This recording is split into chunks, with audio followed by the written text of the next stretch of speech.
Oi, turminha, aqui é a professora Raquel de Ciências da Natureza, do PEI Dona Pilar Garcia Vidal, e eu trouxe para vocês hoje mais uma aula. Claro, o tema nosso é hereditariedade, o nosso assunto é genética. Nós vamos falar hoje sobre Gregor Mendel e nós vamos falar então sobre o trabalho de Mendel. E com o trabalho de Mendel a gente vai trabalhar com conceitos muito importantes da genética. As habilidades a serem desenvolvidas. Então, a associação dos gametas, a transmissão das características hereditárias, já foi trabalhado na aula 1 de hereditariedade, e a gente vai discutir as ideias de Mendel sobre fatores hereditários, os gametas, a segregação, a fecundação na transmissão das características hereditárias. E as competências da BNCC que a gente desenvolve, o conhecimento, pensamento científico, crítico, criativo, a argumentação. Vamos lá, turminha? Antes de começar, nós vamos falar um pouquinho sobre o método científico, tá? Quando eu falo método científico, ele vale para qualquer ciência, tá? Não pensem que ciências é só a aula de ciências. Ciência é tudo. É história, é geografia, é física, é química, é matemática. Tudo é ciência. E o método científico vale para todas as ciências, ok? O método científico, ele apenas é uma sequência que eu vou utilizar para desenvolver uma teoria. Então, eu posso utilizar ele a todo momento para qualquer tipo de teoria, para qualquer tipo de fato que eu observar. Então, como que desenvolve o método científico? Ele sempre parte da observação de um fato. Então, eu observo um fato e eu levanto uma problematização. Eu faço uma pergunta. Eu questiono aquele fato. Por que aquilo está acontecendo? Ou como aquilo está acontecendo? Em cima daquele fato, dessa problematização, eu levanto a minha hipótese. Lembrando que ela tem que ser testável. E que eu não posso esquecer que ela pode estar certa ou errada.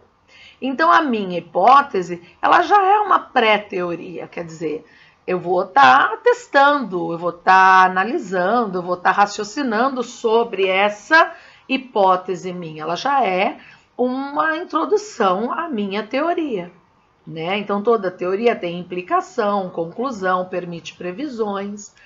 E eu vou tentar, o máximo que eu conseguir, fazer um experimento para comprovar essa teoria. Ela vai me possibilitar novas observações, ela me permite fazer análises lógicas. Então, depois que eu consigo fazer tudo isso, ela me leva a novos fatos. Ela tem um resultado. Eu vou olhar esse resultado. E em cima desse resultado vem uma pergunta. Os resultados corroboram a minha teoria? Corroborar significa se ele confirma. O resultado que eu obtive confirma tudo o que eu pensei? Se a resposta for sim, beleza, eu posso dizer que eu tenho uma teoria. E se a resposta for não, não tem problema. Eu reciclo a minha hipótese, ou seja, eu começo de novo o meu trabalho. Então, não era isso que eu estava pensando. Então, o que pode ser? E aí eu volto aqui, ó. Faço uma nova hipótese e venho de novo aqui para a parte dos experimentos, da análise, das conclusões. Com relação a Gregor Johann Mendel, tá? Então, a gente não fica falando o nome dele o tempo todo. Nós vamos falar Mendel. É mais fácil, tá? Mais rápido. Mendel, ele tinha pais agricultores, então ele não era uma pessoa de posses. Para ele poder estudar, ele foi para um mosteiro. Lá ele terminou, né, o ensino médio, terminou os estudos e foi para a faculdade. Só que nesse mosteiro eles plantavam, cultivavam plantas e faziam cruzamentos. Na faculdade, Mendel estudou física, matemática. E quando ele voltou para o mosteiro, ele tinha até uma estufa para ele poder desenvolver o seu trabalho. Então, ele trabalhou com análises de características, né, dessas ervilhas, de como que as características eram passadas de uma geração para outra.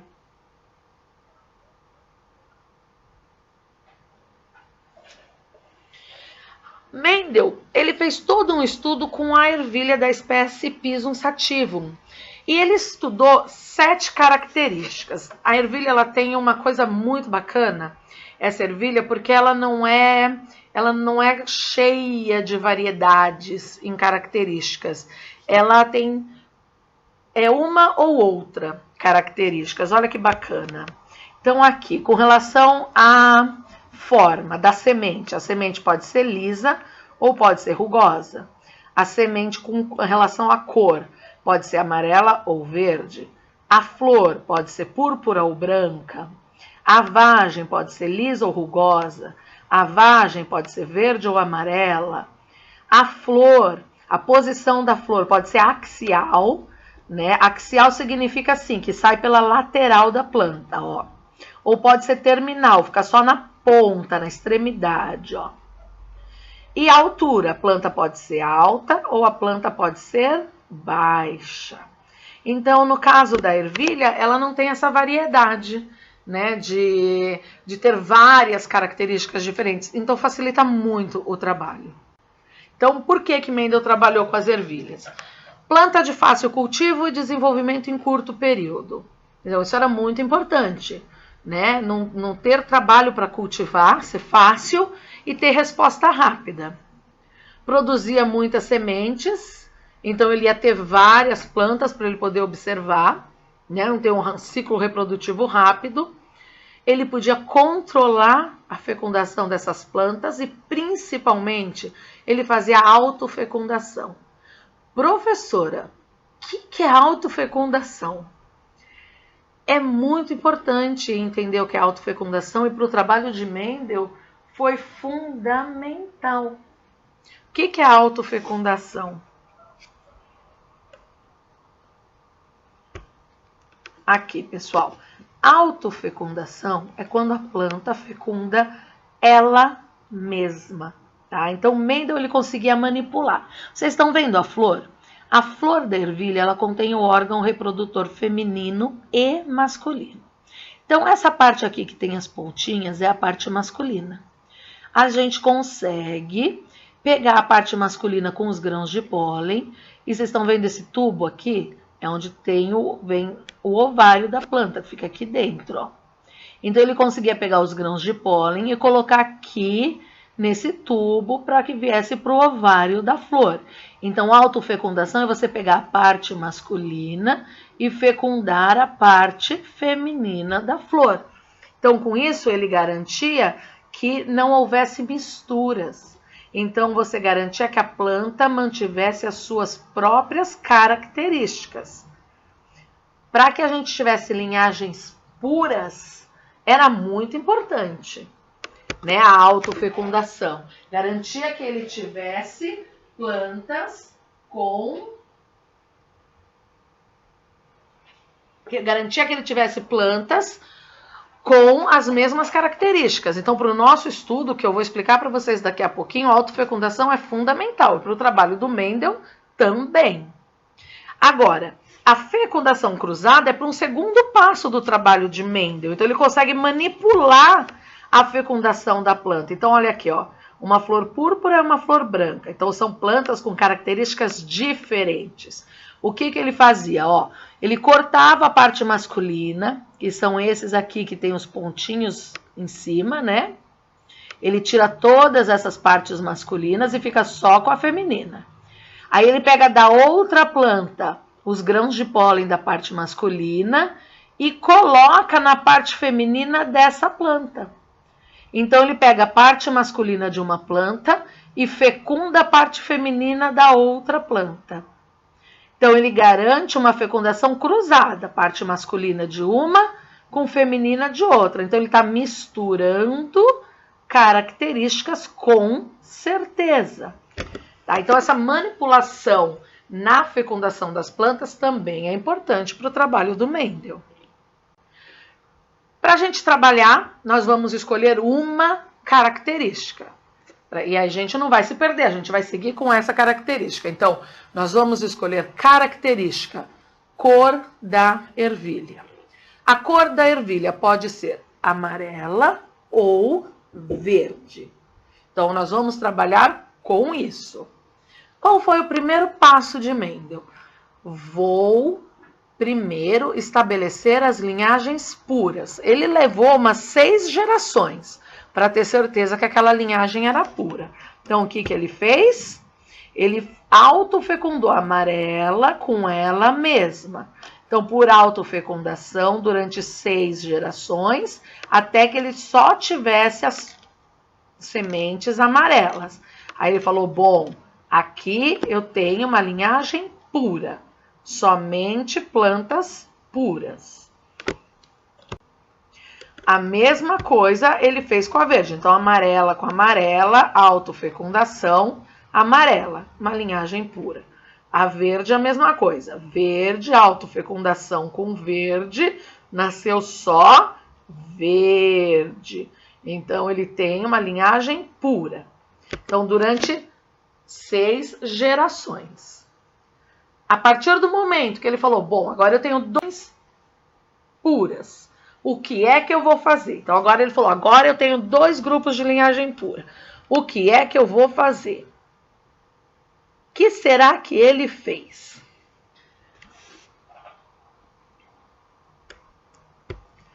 Mendel pegou a ervilha pura verde e cruzou com a ervilha pura amarela. E o resultado foi 100% amarelo. Qual foi a conclusão dele? Bom, eu cruzei verde com amarelo e nasceu só amarelo. Essa amarela tem um pai verde, uma mãe verde, né? Ela tem um dos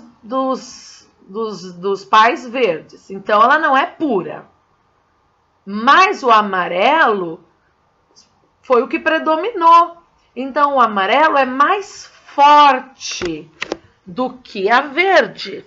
Então, a conclusão do Mendel foi que a cor da semente amarela tinha um fator mais forte do que a verde. Mendel usava a palavra fator mais forte. Hoje nós trocamos, nós não usamos a palavra fator, nós usamos a palavra gene. E nós não usamos a palavra mais forte, nós usamos a palavra dominante, tá bom? Então, o fator mais forte é o gene dominante.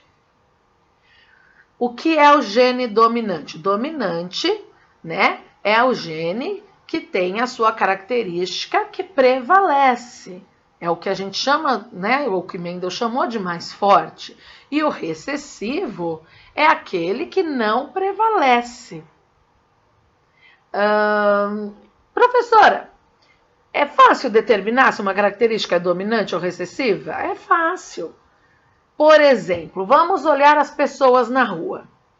O que existe em maior quantidade? Sem pensar em tintura de cabelo, mas se fosse no natural, seriam pessoas com cabelos loirinhos, naturais, ou pessoas com cabelos castanhos, castanhos escuros? É o cabelo escuro. Então, como que a gente chegou nessa conclusão? Porque é o que a maioria das pessoas tem. E é assim que a gente determina uma característica dominante, olhando a quantidade de pessoas. Aquilo que aparecer em maior quantidade é a característica dominante. E o que aparecer em menor quantidade é a característica recessiva. Tudo bem? Então, aqui nós já temos o primeiro conceito dentro da genética, tá? Linhagem dominante, a característica dominante é a mais forte, é a que prevalece, é a que aparece em maior quantidade. E a recessiva não é a que aparece em maior quantidade, né? Vocês estão vendo nessa imagem que eu representei com algumas letrinhas, Vzão, Vzão, Vzinho, Vzinho, porque não dá para a gente só ficar falando gene mais forte, gene mais fraco, né? Então, a gente tem que ter uma representação. E nós usamos letras do alfabeto para representar os genes. O famoso azão, azinho que vocês veem por aí, é a representação dos genes. O que a gente vai fazer, pessoal? A gente vai usar uma regrinha. Qual é a característica que eu estou trabalhando? Cor da semente. A cor da semente pode ser amarela ou verde. Primeira coisa que eu faço, eu determino quem é dominante e quem é recessiva. Dominante é amarelo, recessivo é verde. Eu vou na característica recessiva e pego a letrinha dela, que é o V do verde. Eu vou colocar maiúsculo para o dominante e minúsculo para o recessivo. Então, como que eu diferencio o dominante do recessivo? Para o dominante, eu uso a letra maiúscula do alfabeto.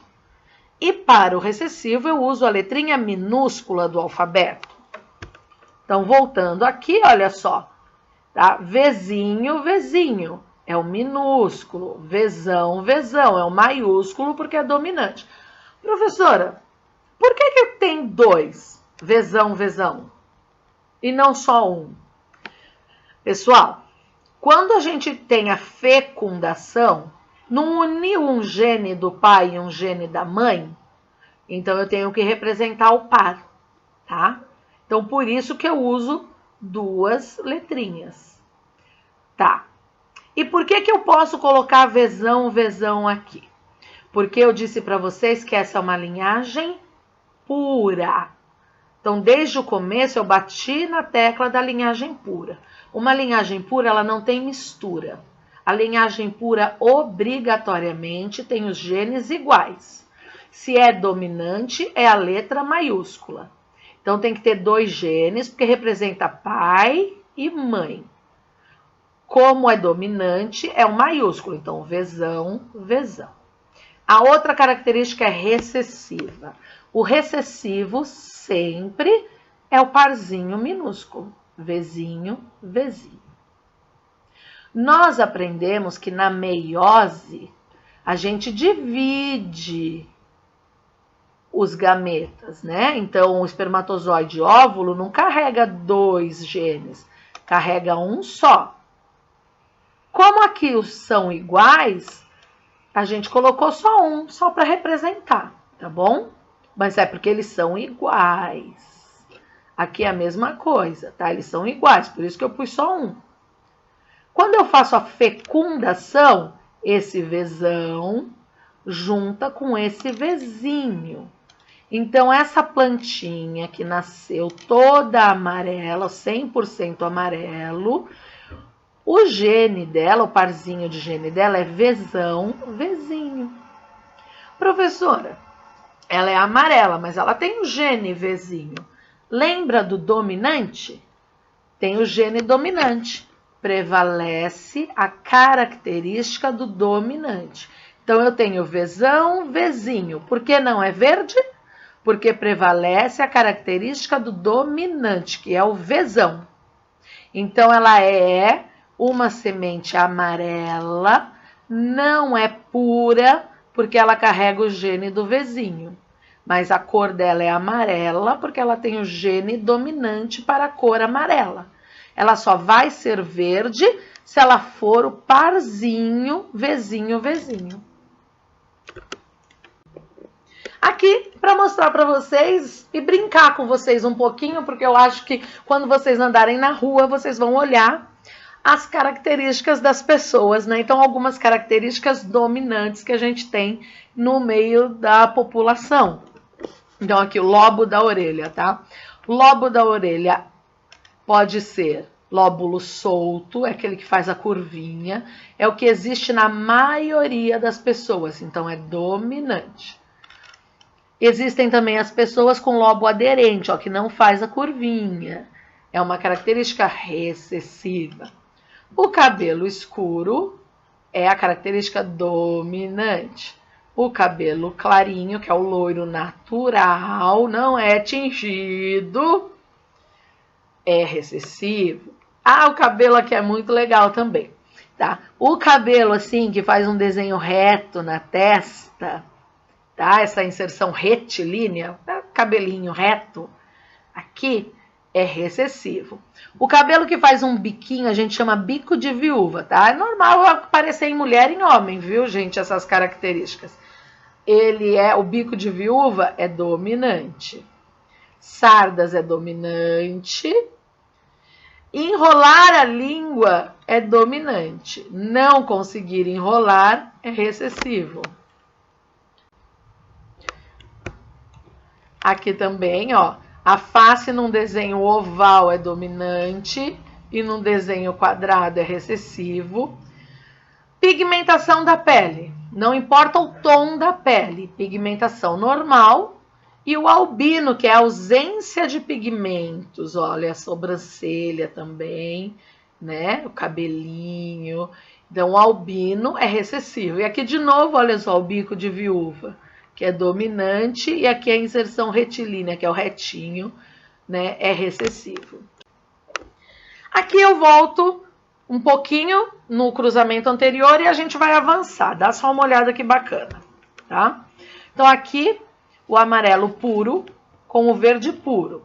Nasceram só as ervilhas com sementes amarelas. Então, foi a nossa primeira conclusão, que o amarelo era dominante. Claro que Mendel não parou por aí. Mendel fez assim, opa! E se eu pegar essa amarela, que não é pura, e cruzar ela com ela mesma, o que vai acontecer? Quando ele fez isso, ele viu que nasceu uma grande quantidade de amarelo e uma pequena quantidade de verde. Daí ele falou, bom, o amarelo é o dominante, é o mais forte, né? Que ele falou, o amarelo tem um fator mais forte, então por isso ele aparece em maior quantidade. E o verde tem um fator mais, que não é tão forte, então ele não prevalece. Numa proporção de 3 para 1, ó, 3/4 de amarelo para 1/4 de verde. Então, na primeira lei de Mendel, a proporção é de 3 para 1. Colocando nos genótipos, uma coisa que eu ainda não falei para vocês, eu vou frisar agora, tá? O primeiro cruzamento, que envolve a linhagem pura, olha, amarelo puro, que é o Vzão, com o verde puro, que é o Vzinho. Nós chamamos de geração parental. O primeiro resultado nós chamamos de F1. Quando nós cruzamos o F1, o resultado é chamado de F2 e assim sucessivamente, tá? Então, nós tínhamos visto que o primeiro resultado era Vzão com Vzinho. Então, que essa ervilha que não é pura é Vzão. E aí, Mendel fez o quê? Cruzou aqui a não pura. Então, estou representando aqui esse cruzamento que Mendel fez, ó. Não pura, com ela mesma. Tudo bem? Aí, lembram que eu falei que os gametas se separam? Então, nós vamos ter gameta só com Vzão, gameta só com Vzinho, gameta só com Vzinho, gameta só com Vzão. E a gente tem que fazer as combinações, olha só. O Vzão dessa planta pode combinar com o Vzão dessa planta. Ou o Vzão dessa planta pode combinar com o Vzinho dessa planta. Ou o Vzinho dessa planta pode combinar com o Vzão dessa planta. Ou o Vzinho dessa planta pode combinar com o Vzinho desta planta. Então, pessoal, olha as possíveis combinações aqui, ó. Vzão. Não tem o dominante? É amarela. Vzinho. Não tem o dominante? É amarela. Vzão. Não tem o dominante? É amarela. Então, nós temos 1, 2, 3, ó. 3, né? Em quatro resultados, nós temos 3 amarelos, que é essa probabilidade aqui. Vzinho. Então, todo Vzinho é o verde, que é 1 em 4 resultados possíveis. 1 em 4. Então, a proporção é 1, 2, 3 3 resultados amarelos para 1 verde, ó. 3 amarelos para 1 verde. 3 para 1. Deu para entender? Eu super espero que vocês tenham entendido, tudo bem?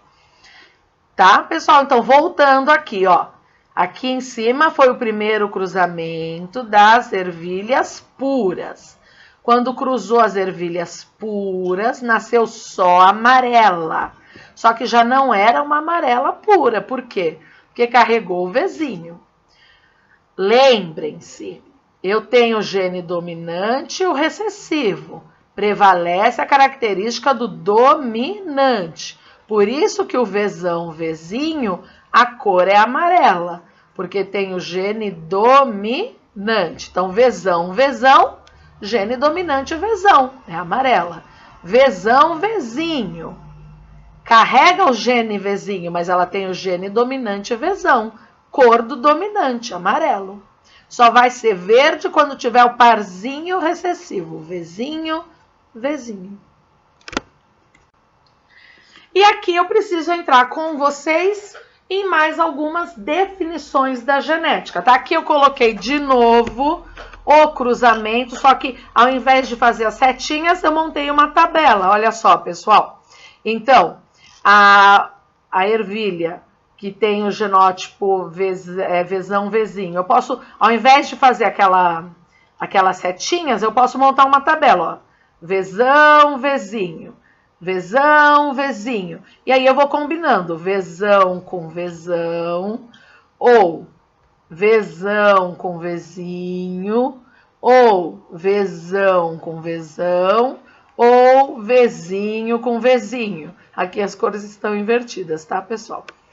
Né? Então, assim, o que eu quero mostrar para vocês é o seguinte: 2 palavrinhas novas. 3, 4, 5 palavrinhas novas. Fenótipos. Ah, meu Deus, professora, mais uma palavra difícil. Não é difícil, é só diferente, tá? Fenótipo significa característica. E eu preciso falar para vocês, porque em genética, nem toda hora vai falar a característica do ratinho. Eles vão falar o fenótipo do camundongo. Entenderam? Que significa característica. Então, fenótipo é característica. É se é amarelo ou se é verde. O fenótipo do lóbulo da orelha é se ele faz a curvinha ou não. Então, fenótipo é a característica. Cabelo claro ou cabelo escuro? Fenótipo. Então, fenótipos são as características. Amarelo ou verde. Alto ou baixo, liso ou rugoso, cabelo encaracolado ou liso, tá? Então, fenótipo é a característica. Tem sarda ou não tem sarda? Então, fenótipo é a característica. E genótipo, ó, genótipo vem da palavra gene, que são os parzinhos de genes. Então, se é Vzão, ou qualquer outra letra do alfabeto, tá, pessoal? É que neste exemplo eu expliquei para vocês com a letra V. Lembrem-se, qualquer exercício vocês podem usar qualquer letra do alfabeto, depende da característica recessiva, tá? Vzão, Vzinho, Vzinho. Então, essa representação com a letra do alfabeto é o gene. Então, são os genótipos. E vocês sabiam que os parzinhos de genótipos recebem um nome? Eu vou mostrar no outro slide, mas já vou adiantar aqui para vocês, ó. Quando eles forem iguais, então, Vzão e Vzinho, não são iguais? Porque ou é 2 maiúsculos ou 2 minúsculos, é chamado de homozigoto, porque homo significa igual. E Vzão, Vzinho é o diferente, é o heterozigoto, também chamado de híbrido. Aqui, só para mostrar para vocês, tá? Os cromossomos, só lembrando, um cromossomo da mãe e um cromossomo do pai, porque um gene vem da mãe, um gene vem do pai.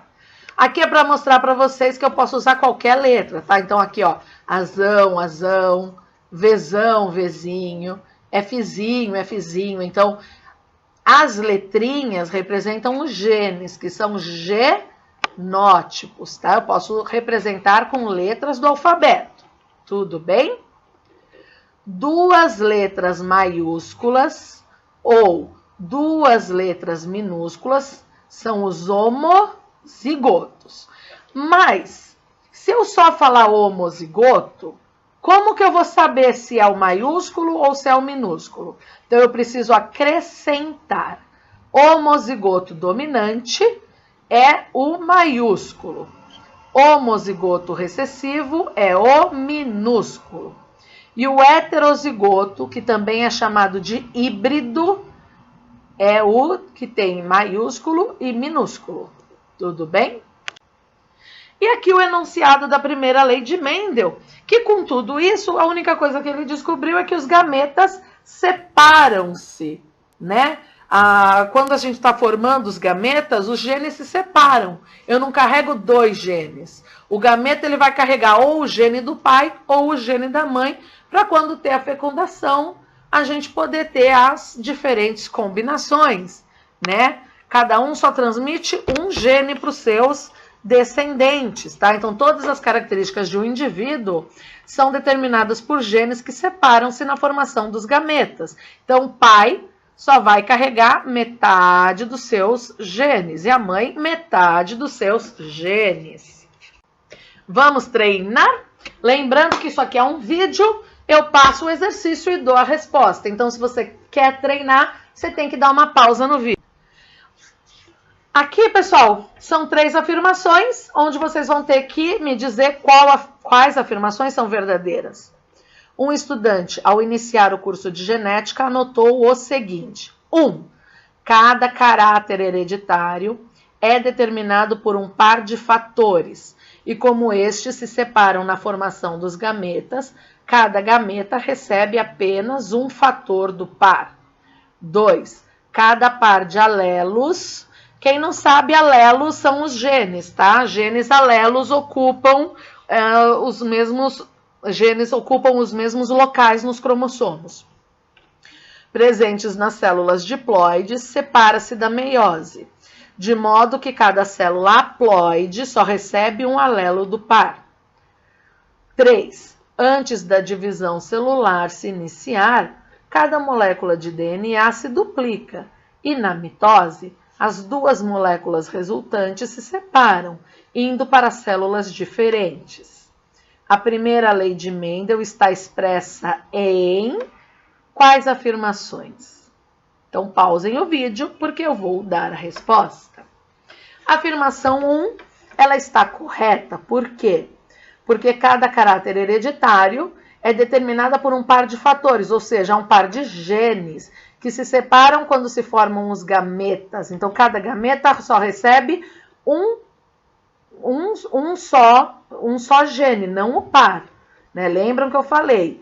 O pai e a mãe, eles só vão mandar metade dos seus genes. 2. Cada par de alelos presentes nas células diploides, que são os par de genes, separam-se na meiose, exatamente, de forma que cada célula haploide, que são os gametas, só vai receber um alelo, quer dizer, só um gene, também está correto. E 3, antes da divisão celular se iniciar, cada molécula de DNA se duplica, e na mitose, gente, mitose é multiplicação de células iguais. As moléculas se separam, não tem separação, ela vai fazer cópias idênticas, então o 3 não é formação de gametas. Então, as únicas que estão de acordo com a formação dos gametas é a 1 e a 2. Então, alternativa C. Muito bem. 2. Imagine que, no cruzamento entre 2 ratos de pelagem preta é característica dominante, nasceu um filhote de pelagem branca.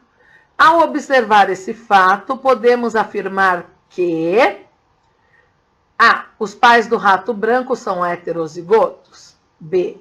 Os pais do rato branco são homozigotos? C. O rato branco é heterozigoto? D. O rato branco tem o mesmo genótipo dos pais, diferindo apenas no fenótipo? E. É impossível que o rato branco seja filho dos ratos de pelagem preta? Respondendo. Os pais têm pelagem preta, característica dominante. E tem um filhote de pelagem branca. Então, a gente já sabe que o branco é recessivo. A partir daí, você já determina que se tem um filhote branco que é recessivo, os pais têm que ser azão, azinho. Então, só pode ser a alternativa A. Os pais têm que ser heterozigotos. Vamos lá? Olha aqui, pessoal. Olha que bonitinhos os desenhinhos que eu pus para vocês. Ó, eles têm um filhotinho branco. Azinho, azinho. A gente sabe que a pelagem branca é dominante. Então, eles têm que ter um gene azão, que é o que determina a pelagem preta. Desculpa, o branco é recessivo. Pelagem preta é dominante. Tá? Então, eles tiveram os filhotes, mas nasceu um branquinho. Para ter tido um branquinho, um azinho veio da mãe, um azinho veio do pai. Então, os pais têm que ser azão, azinho. Lembrando que o azão, azinho é heterozigoto. Com relação à primeira lei de Mendel, analise as proposições abaixo. 1. Cada característica de um organismo é condicionada por dois fatores, genes alelos, um proveniente do pai e outro da mãe. Os dois fatores do par ou alelos são transmitidos para cada gameta no momento da sua formação. 3. Com a união dos gametas na fecundação, o par de alelos para cada característica é reconstituído. 4. No momento da formação dos gametas, os alelos se separam indo apenas um para cada gameta. E 5. Um alelo do par é transmitido dependente da sua manifestação. Estão corretas apenas, resposta, corretas apenas a 1, a 3 e a 4. Então, errada é a 2 e a 5. Por quê? A 2 está errada.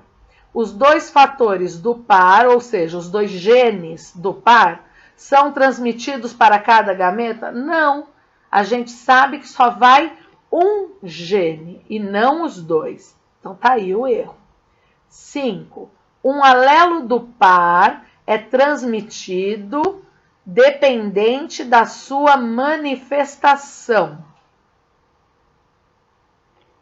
Não. Ele não depende da sua, não é transmitido dependente da sua manifestação. Ele é transmitido aleatoriamente.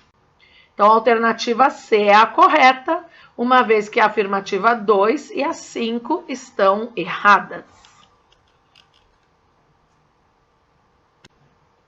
Eu espero que vocês tenham gostado. Até logo, pessoal!